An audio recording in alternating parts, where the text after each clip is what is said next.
Okay. Clap. I need to get my notes up.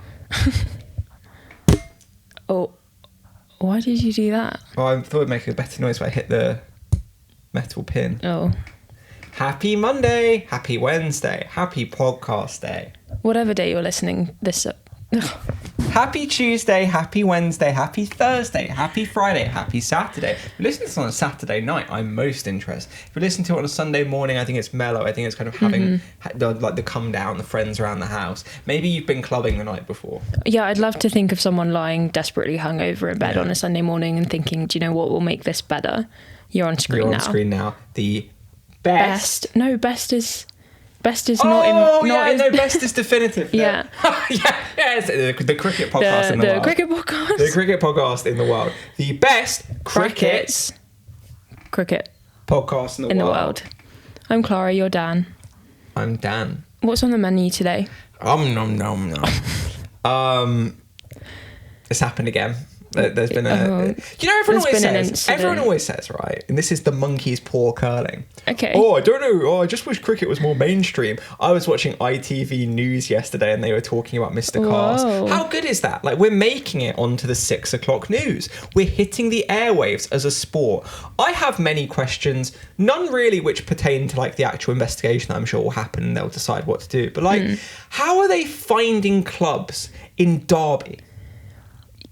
Yeah, look, as someone from Nottingham, it is my birthright to hate on Derby. Oh, okay.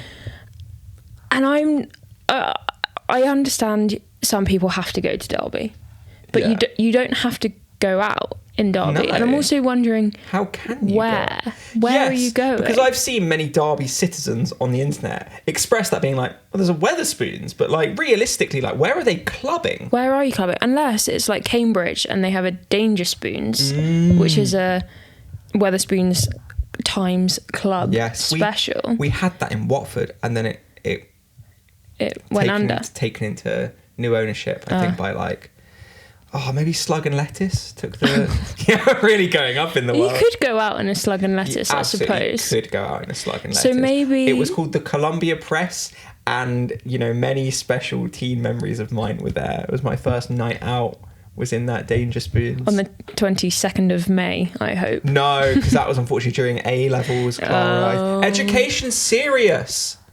No, it was like a month later. It was after I did my A-levels. Okay. We came back for our little like muck-up day thing. Yes. Where they were like, say goodbye to all your teachers, kick a football round, have a buffet lunch. Oh, lovely. And then I went to... There were 2 Wetherspoons. There was a big Wetherspoons, and there was the one that turned into the club. And obviously went from one into the other. Yes. Spoons crawl. Perfect day. Maybe that's what happened in Derby. Yeah. Like we say, we're not going to speculate on what happened. I don't think I actually care. That's for originally the police and then the ECB. Yeah. Can I say that I also love that it was broken over the medium of Snapchat? Like, video and it's the little bride and Carse question mark. Every layer was more confusing because first of all, sure, why is Bride and Carse in a club in Derby? Why is there a club in Derby? And then why has the photo been taken on Snapchat? And then who is both old enough to go to a club and young enough to use Snapchat as a medium to tell their friends? Those two ages do not overlap. Because I'm going to out myself. If I saw an athlete being led off by the police, that's a WhatsApp situation for me. Gets forwarded 100 times. Yeah, forwarded. If you do not share this, whereas, like, you clearly, will get cursed. What's happened is someone sent that to their friends on Snapchat, but they also saved the video at some point because it became shareable. Like, yes. There are layers to this. I also love, like, in kind of like Blink and You'll Miss It cameo fashion, you just see like Ben Stokes pop his head around the corner to have a little look to be like... Oh, do you? Yeah, he's in the background. I haven't actually seen the video. Potts is the one talking to him. Right. And then like... But the thing about it is, it's incredible that like... I love that like Joe Root's having to, for the second or third time in as many test matches, give the like disappointed parent talk where he's like, he's hacked off, to use his words from today. Hacked off is great. But primarily like, he's just concerned for him. Yeah, well I'd say that's my primary feeling. I think with all of these things, like, so people are so quick to be like, oh, evil, their career. Idiot, needs everything taken away from them. Oh, bore off. Yeah. Bore off. I think it's one Let of those the man things. prop up the Derby nightlife. I was going to say, we're talking about the death of the nightclub, and yet, when our humble servants do their best to help the nightlife, they love nightlife, they love the night, they love the nightlife, then it's suddenly like they're the bad guys too. You can't have both. No. But they have now, what I like is they've really future-proofed, because they brought in Sonny Bacon. Isn't he teetotal? He has said he doesn't drink much. Wow. So That's but I'm saying it's like, also in terms of just like where I feel like cricket probably lost an opportunity to be in the news in the last week was obviously like Phoebe Bridgers, her appendix burst. But strangely enough, at the same time, so did Will Jax's. Now, it could be a coincidence, but... Or there's some linkage in the stars. But I like that they kind of were quite low-key about Will Jax's appendix bursting. Because first they were like, oh yeah, he's actually managing a bit of an ankle injury. And then a day later they're like, oh yeah, by the way, he actually has appendicitis. Maybe he has an ankle injury and appendicitis. In which case rough. That sucks.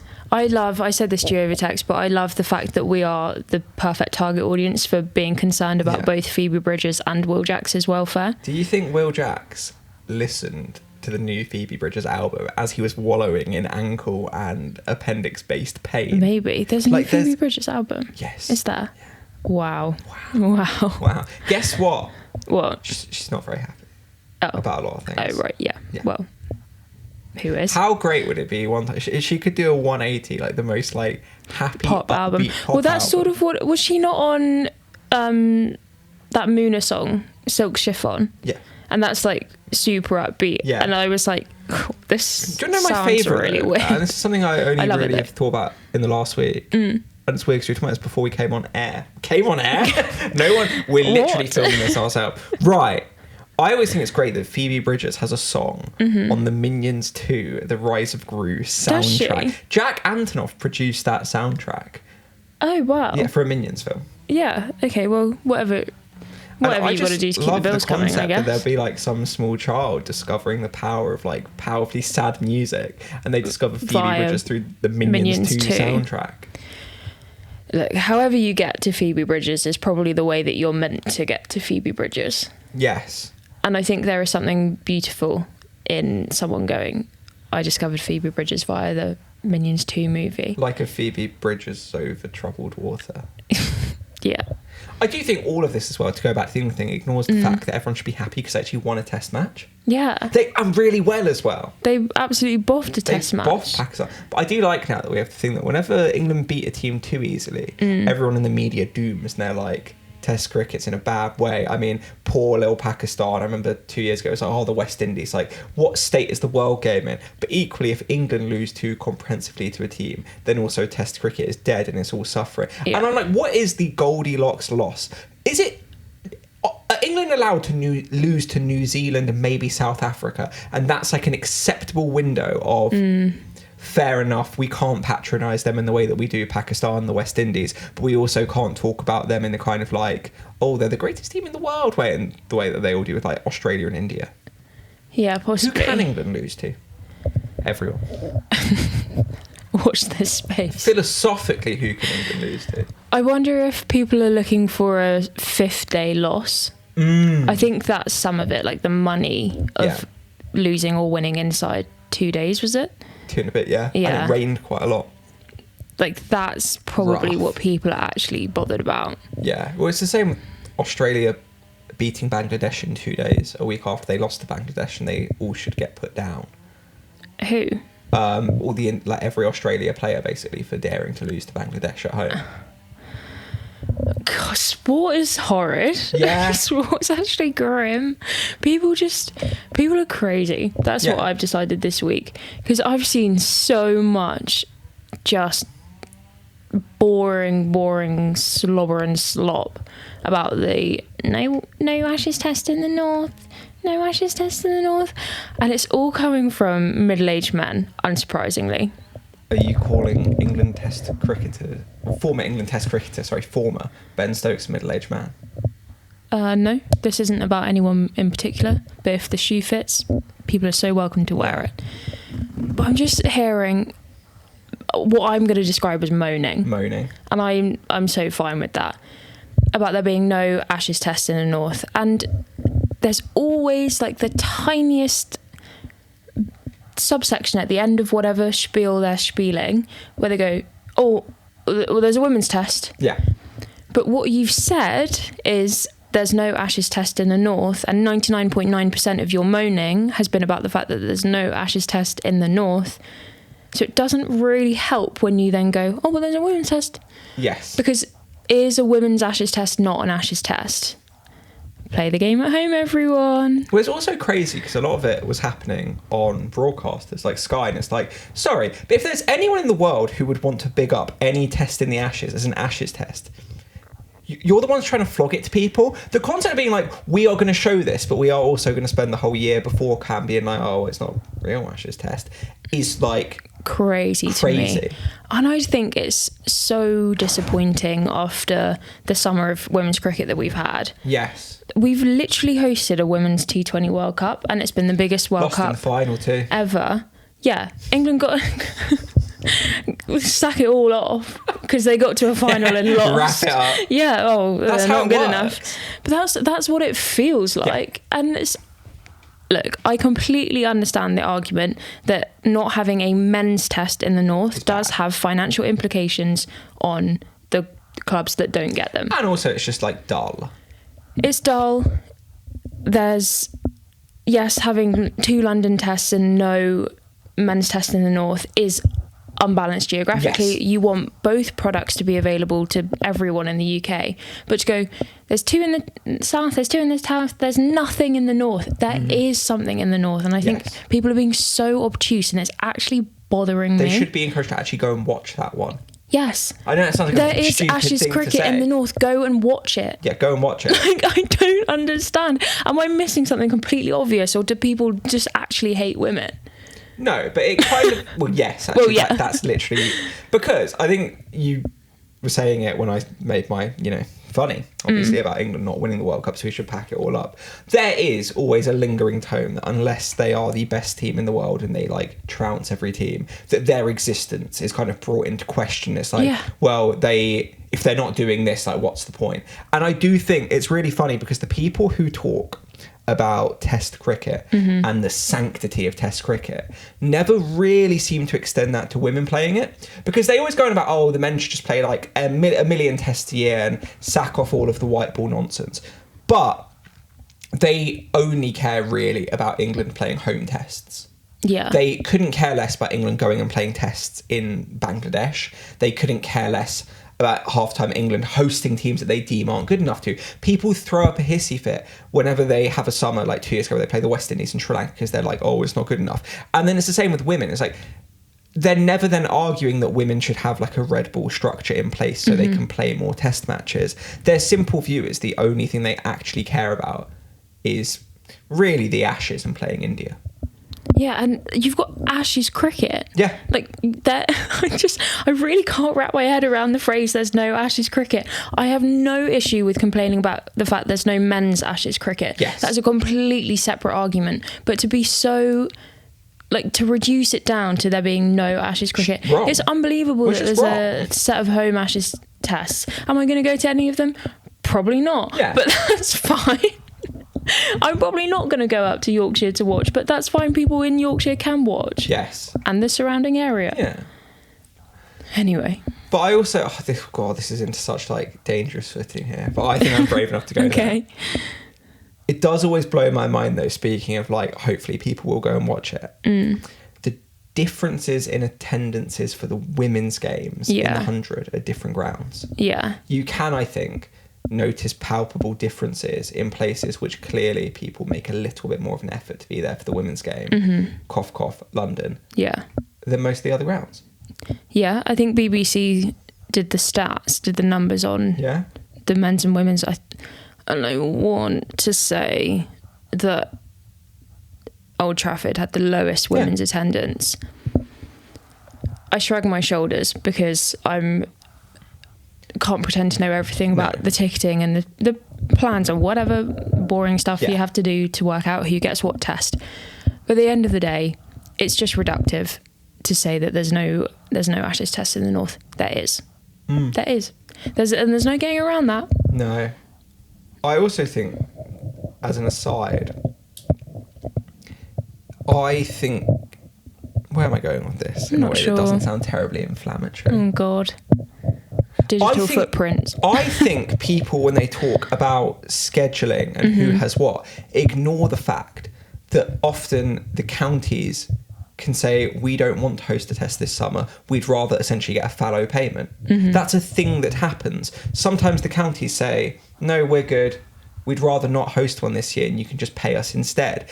And the counties, I think, in a situation like this, are very, very happy to just let all of the discourse fall onto the ECB and people pretend that a room of like 7 people have been like, London, Southampton, Birmingham, Nottingham. Yeah. But it's not like that. It's a conversation, it's a negotiation. And I think it's kind of letting certain counties off the hook when they just at times don't really want it, but they don't want to say to their members, no, we weren't really that fussed this time round because of this and that. Because I always think it's a bit of a frustrating thing where people often talk in quite bad faith. And I can appreciate the frustration. Oh God, I'm Mr. Southerner here. 2 London men's tests, right, feels not ideal. I think the issue that the current scheduling landscape has is there's this agreement, right, that Lords will host 2 tests every single summer. But the men at a point were in history playing 7 tests a summer, and it's now down to 6. And the women don't play a test every year. And I just think the real problem here is letting a ground host a third guaranteed of men's test fixtures is always then going to cause things like this to happen. In that they're playing Bangladesh at Lords before the Ashes.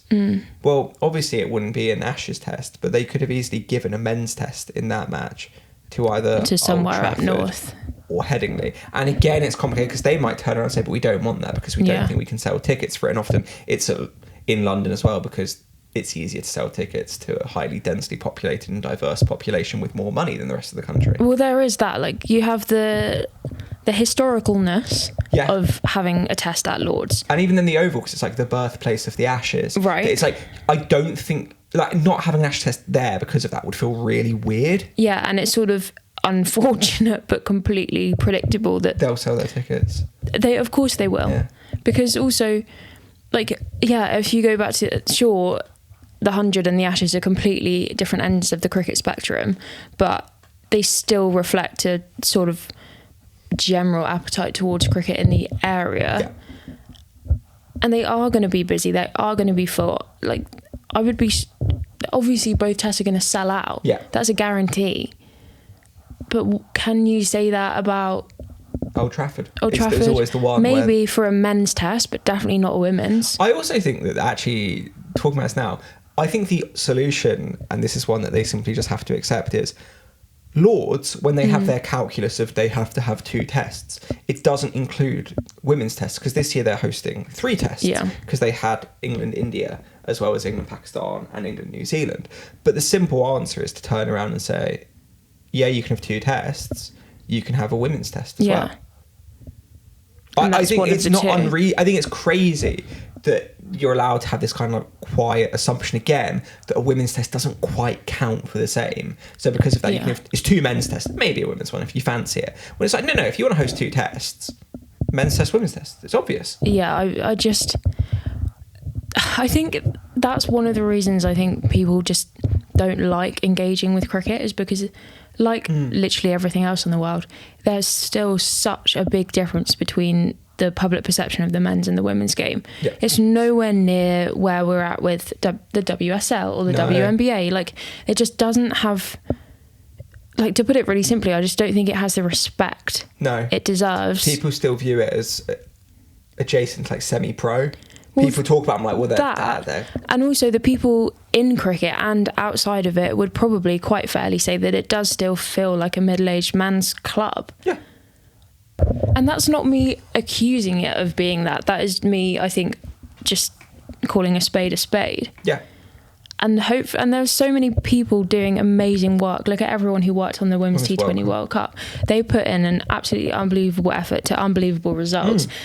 and I think I was sort of getting to this earlier in the episode, that to witness all of that, I say witness, but I would probably put my neck on the line and say that a lot of the people who are complaining about this no Ashes test didn't engage with the women's T20 World Cup at all. And I think, yes, you're always going to have different audiences for men's and women's sports. I don't think that's a bad thing. Yeah. But to have what feels like so little overlap despite a really good summer is super disappointing. As people, and we'll speak for you, as people who are interested in both products, yes, I want them to be seen the same. I want them to be seen as equal products, even if the audiences aren't the same. That's fine. Yeah. You don't have to like women's cricket, but you do have to respect it. I was going to say, I think respect is the right word. It's actually the one I was going to use for you. Unfortunately, you used it yourself. Just bring it's a matter bring of the vibe up. Yeah, I was going to say, you got very serious. Yeah, I know. Feeling all good? Feeling okay? Grr. I think respect is the word. I think it's that thing. People like to use the word, or the phrase, whenever they talk about women's sport, about like being forced down your throat. It couldn't be further from the truth. It's actually incredibly easy to never see anything about it. Yeah. Because I actually think they do such a bang average job, usually as broadcasters, of ever really pushing it down your throat. I think it's incredibly easy to avoid. But the thing is, it's respect. No one's forcing you to watch it, but I think the constant kind of dismissal of it and giving it like second class status is insane. Is insane. I bet not to do that whole. Yeah, I have a mother, but these people who are moaning about this situation do not have wives, daughters, sisters, friends. Like, I genuinely am not exaggerating when I say that I think how you sort of discuss and talk publicly about women's sport has to be how you're, like, what you secretly think about women inside. Because you can't respect women and completely, like, ignore the fact that women's sport exists. Those two things don't happen in the same Not to brain. Throw random people under the bus, but I do remark at don't name anyone. No, exactly. I can't name. If you go to a county championship fixture and you sit around and sit in different pockets, I have heard so many incredibly ignorant things get said about women's cricket. Even when you get to a 100 game and the people who arrive for essentially the last 20 minutes of the women's game cannot get my head around the number of just like outwardly like offensive things that people say about, like, they express shock that first of all they do the most basic thing, but the minute they don't do something, it's like it's the most embarrassing thing they've ever seen. They always feel the need as well to start complaining it to the stand of cricket their son plays. That's always the thing I find most insane, is it always comes back down to their abstract child, who realistically probably in the grand scheme of things isn't very good at cricket. No. Do you know what, I never said this at the time. When I was leaving one of the Blast games this summer, maybe I shouldn't have specified. When I was leaving one of the cricket matches from a undisclosed London location this summer, we were waiting at the cross lights. We were waiting at the traffic lights to cross the road. Yeah. And everyone around you is coming out of the game. And this woman was cycling by on her bike, and there was a slight moment where, like, her and the person next to me could have collided. Nothing happened. Yeah. But this old man shouted after this woman, like, calling her a slut. And I turned around and I said, do not speak to a woman like that. That's disgusting. Good for you. Well, thanks. And this isn't about getting on my high horse, but this is to say that those kind of people are going to these games and speak not only about women, but to women like that. And I think it's, having a girls' school education, I was so blind to the world, and coming out into the world, I'm like, oh God, this is awful. Nice. This is grim out here. But I was honestly shocked. I've the audacity to say that to somebody. I understand being angry. Sure, like, you've got in the way of a bike. That's a crazy word to go That's for. A crazy word. That's pointed. That's pointed and choice. Yeah.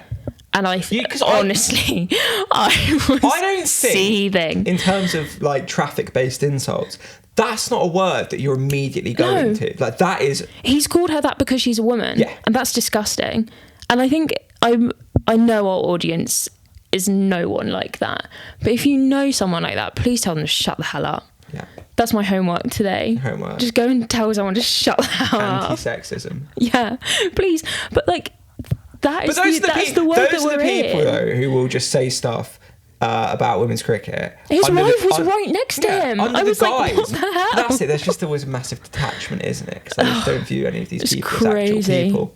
Crazy. Kate Cross retired. Kate Cross did retire. Speaking of women.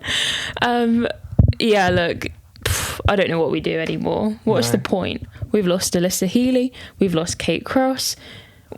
I'll tell you what, though, I think if you rewind a few episodes, we predicted 4 England women retirees this year, and we're currently at 3. Beaumont, Cross. Who's next?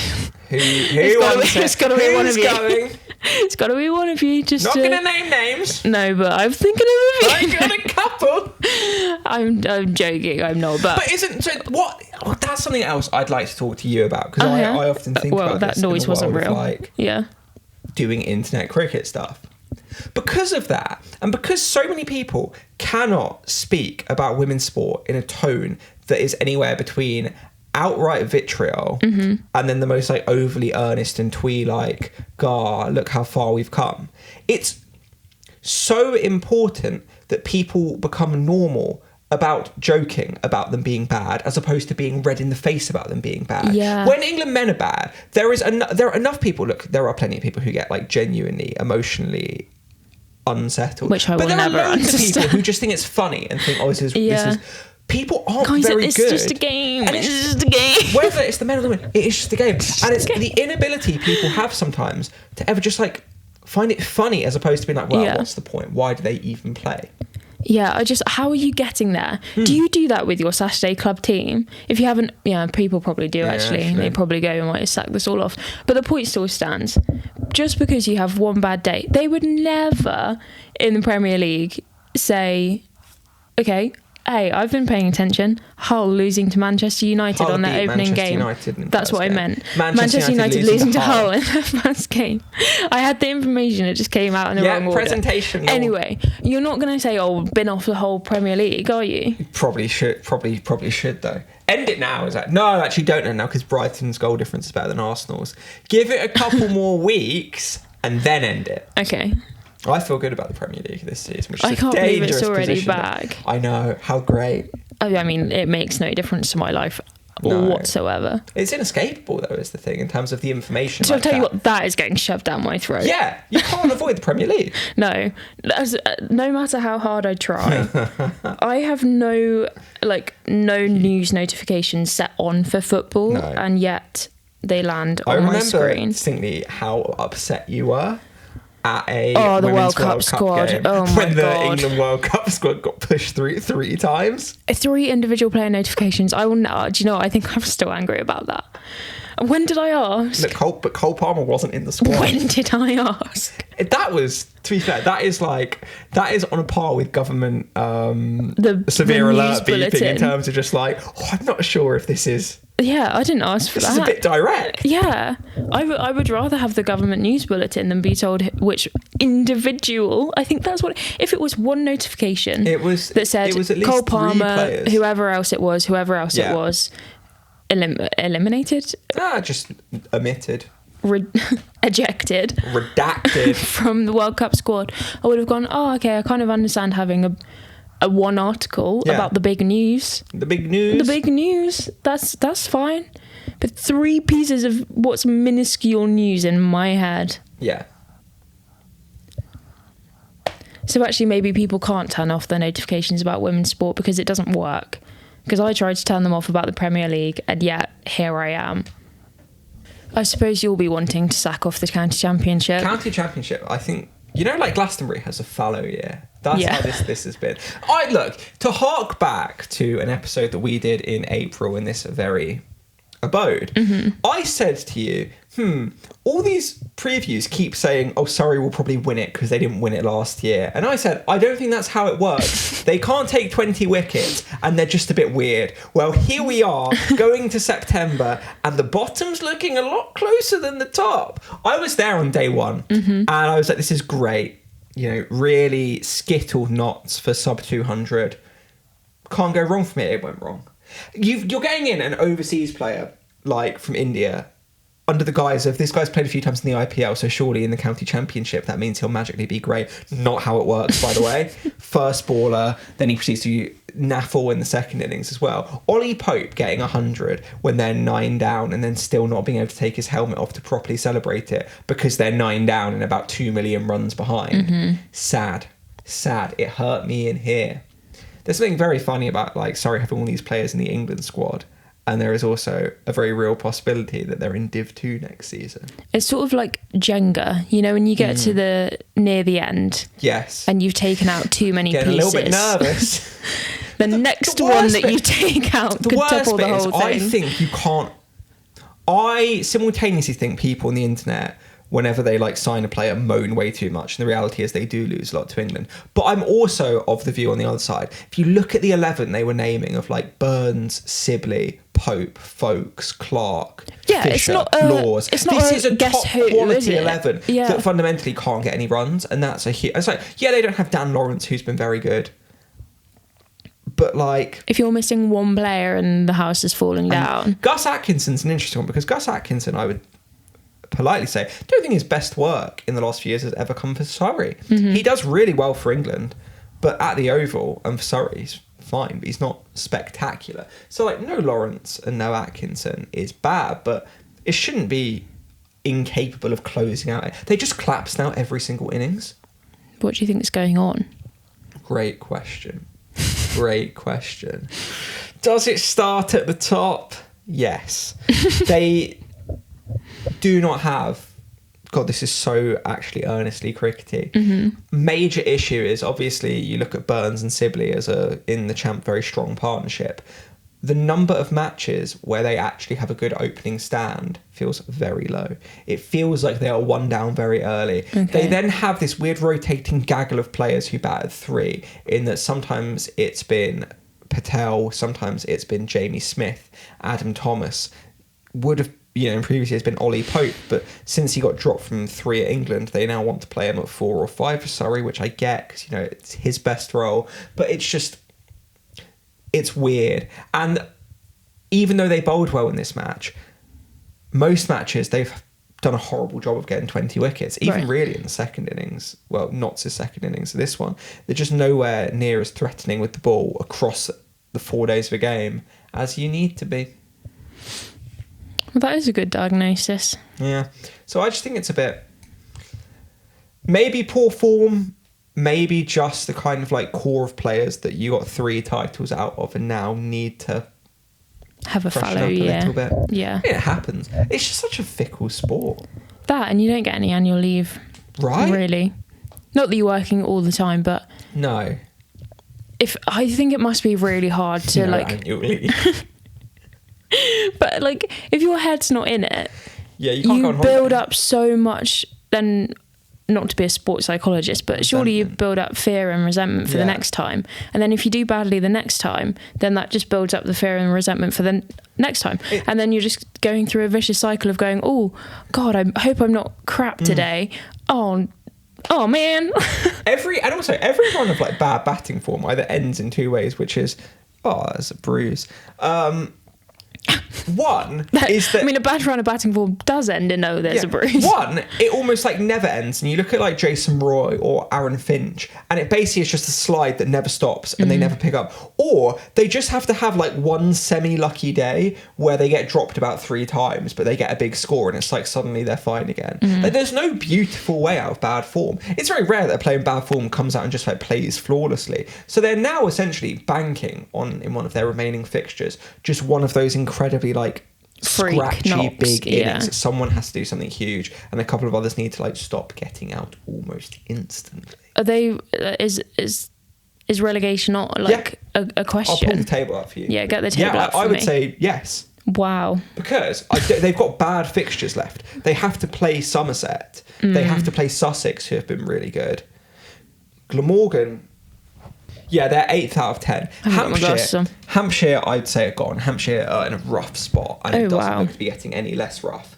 So, Surrey, Leicestershire shootout, as we all predicted at the start of the year.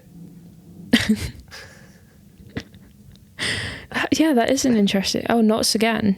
Notts do the double. Well, Somerset also. Somerset are there. Oh, God. Warwickshire. Surrey relegation and Somerset title. Warwickshire had a shocking start to the Blast, didn't they? But not champ. Interesting. Surrey relegation and Somerset title might finish me. I think I'd have to leave the internet for a couple of months just to, let the heat die down. I love it. Sorry to, just bosh on Langs, but everyone when they'll go straight back up. It's been like 2 years now. They're not going straight back up. It's not going to happen. Durham, on the other hand, straight back up. Yes, but you look at funny. Durham were playing Stokes Carse Potts the other day. It's well, yeah, yeah. Well, that's surely what's going to happen for Surrey. If they get relegated, they will just. I think go straight. They will 100%. Stack their squad. Yes, because you can't be. Yeah, so Surrey's remaining fixtures are away to Essex this week, loss. Home to Yorkshire the week after. I reckon they could win that. I reckon they could. Away to Sussex is such an obvious loss, and away to Somerset at the end is such an obvious loss. So home to Glamorgan, away to Essex, and home to Yorkshire. It is playing for your season kind of stuff.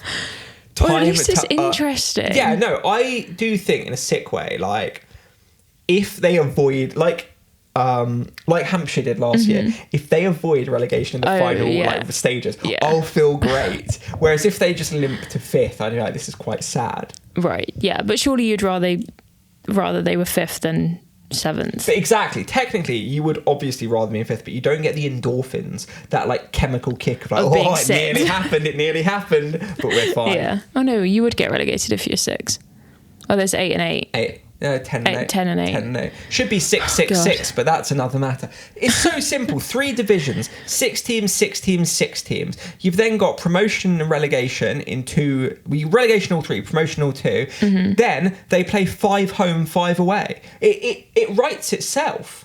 It's such a good format, and yet they always vote against it because they're like, no, we must protect playing 1 million county championship fixtures for the 10 people who actually show up.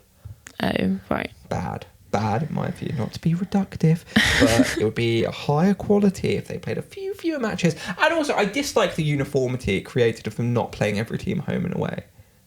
Yeah, I firmly think in the league you should play every team twice. It's not that hard. So if it was 3 divisions of 6, you'd get that, and you get 10 fixtures. 10's a round number. 10's a good 10's number. Good. Yeah. You don't want more than that. No. How long's the club season's 26 weeks, isn't it? Which is half just a year. Mental.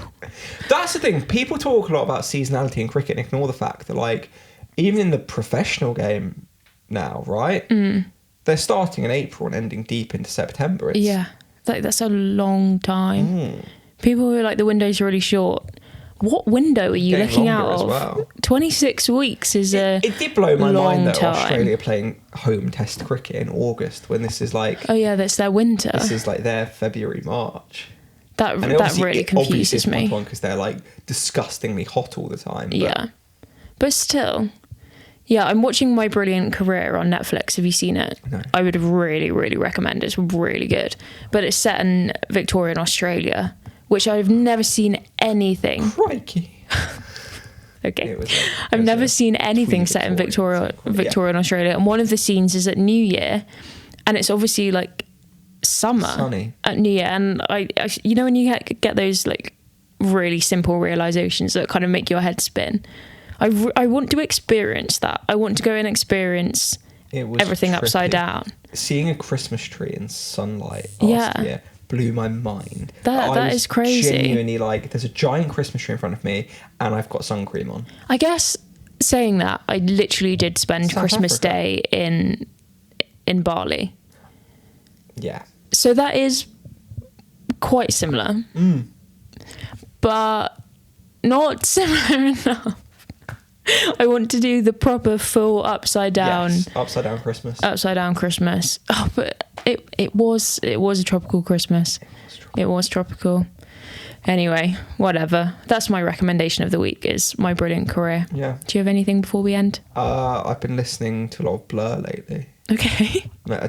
Good guitar bits. Which, Fair. like, you know, it's...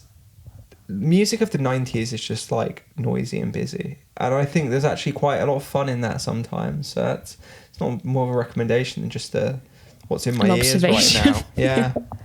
Thanks for listening. Thanks for listening. Send this to a middle-aged man that you love. My dad. I love my dad. Oh, that's lovely. That's quite nice, actually. That's a lovely way to finish. Love you, man. Oh, well, make Dan's dad's day and give this 5 stars. Yeah. So he can finally make something of his life. Boo. And that's Dan, not Dan's dad. No. See you guys. See you next week.